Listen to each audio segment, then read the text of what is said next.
શ્રી કૃષ્ણ, રાધે રાધે। મારું નામ સાનવી આચાર્ય છે। હું શ્રી કેબી વકીલ વિદ્યાલય રાધનપુરની વિદ્યાર્થીની છું।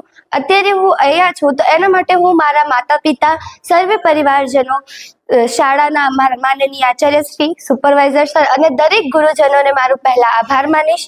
અને પછી જો અત્યારનો હું મારો અનુભવ કહું તો એના માટે હું એમ કહીશ કે જે શાળાએ મને તક આપી છે, જે મારા ક્લાસ ટીચરે મને તક આપી છે ક્લાસમાં સ્પીચ બોલવાની, એના લીધે હું જે અત્યારે માનનીય વડાપ્રધાનશ્રીને મળીને આવેલી છું, તો હું અત્યારે ખૂબ જ આનંદ અનુભવી રહી છું।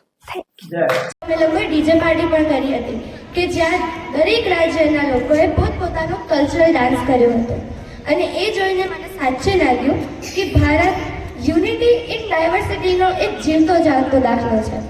મારા માટે આ પરીક્ષા પે ચર્ચા માત્ર એક ઇવેન્ટ નથી, એ એક અનુભવ છે, એક શીખ છે અને એક યાદ છે જે આખી જિંદગી સાથે રહેશે। હું મારી વાત પૂરી કરતા એટલું જ કહેવા માંગુ છું કે પરીક્ષા પે ચર્ચાએ પરીક્ષાનો ડર દૂર કરીને જીવનને હસતા શીખવાડે છે। આ અવસર બદલ હું દિલથી આભારી છું અને આપ સૌને મારી વિનંતી કે હું મારી શાળા બોલું, આપ સૌ મારી પાછળ મારું ગૌરવ એવું બોલશો। આવું આપણે 3 વખત કરીએ। મારી શાળા, મારી શાળા, મારી શાળા। પ્રણામ, થેન્ક યુ, જય હિન્દ। માનનીય મહેમાનો, આદરણીય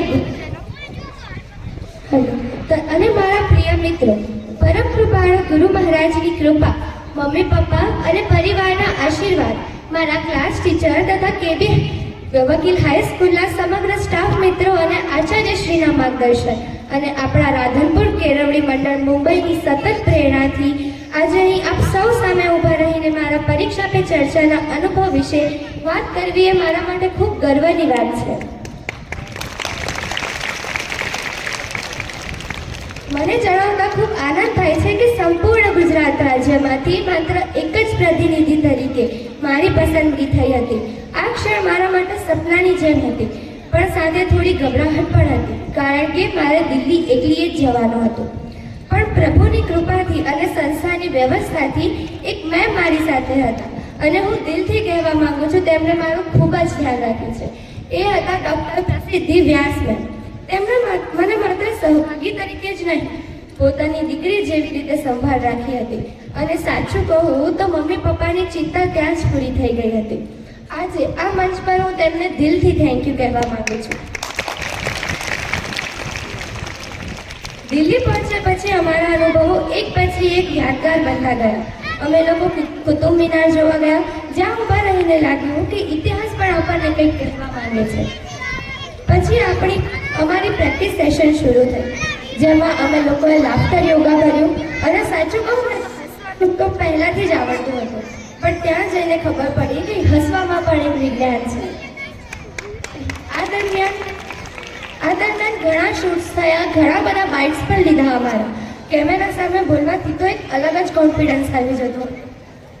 આ બધું મારા માટે લર્નિંગ એક્સપિરિયન્સ હતો અને પછી આવ્યો એ દિવસ 23/1/2026, જ્યારે અમને માનનીય વડાપ્રધાન શ્રી નરેન્દ્ર મોદીજીને મળવાની તક મળી। અને હું એક વાત ચોક્કસથી કહી શકું, તેઓ જેટલા સારા નેતા છે એટલા જ ગુડ લુકિંગ છે અને તેમનો ઓરા એટલો બધો શક્તિશાળી કે થોડા ક્ષણોમાં તમને પ્રેરણા મળી શકે। પછી અમે લોકોએ એક અદ્ભુત લેઝર શો જોયો, જ્યાં અમને રાણી અબક્કા અને એવી ઘણી વીરાંગનાઓ વિશે જાણવાનો અવસર મળ્યો, જેઓએ આપણા દેશ માટે પોતાનું સર્વસ્વ બલિદાન આપ્યું। એક ક્ષણે લાગ્યું કે આઝાદી કોઈ ગિફ્ટ નથી, આઝાદી કોઈ ગિફ્ટ નથી, બલિદાનની મળેલી ધરોહર છે। આ બધા જ કાર્યક્રમો બાદ અમે લોકો